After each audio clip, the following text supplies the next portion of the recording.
So ఇది first mix చేసుకుందాం మనం.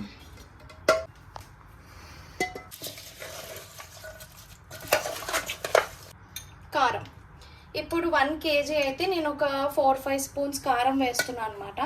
ఈ కారం వచ్చేసి బేసిక్గా మేము ఇంట్లో పట్టించింది అనమాట. సో ఇదైతే మంచిగా ఎక్కువనే స్పైస్ ఉంది, మీరు చూసుకొని వేసుకోండి. ఇది మన ఆవకాయలా కాదు కదా, తక్కువ అయితే మళ్ళీ పాడైపోవడము అట్లా ఏముండదు, చూసేసుకోండి. నేనైతే మంచిగా ఒక 3 స్పూన్స్ వేసుకున్నా ఫుల్గా. మనం సాల్ట్ వేసుకుందాం. కారం ఎంత వేసుకుంటే దాంట్లో సగం సాల్ట్ వేసుకుందాం. ఆల్రెడీ నేను కొంచెము చికెన్ ఫ్రై చేసేటప్పుడు వేసిన కదా, రోస్ట్ చేసేటప్పుడు ఇది.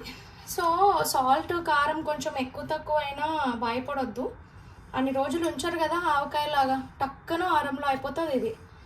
సో పాడైపోతుంది అట్లా టెన్షన్ పడే అవసరం లేదు, ఎంత పెట్టినా అయిపోతుంది చికెన్ పచ్చడి. ఇది మనం రోస్ట్ చేసి ఫ్రై చేసుకున్న మసాలాస్.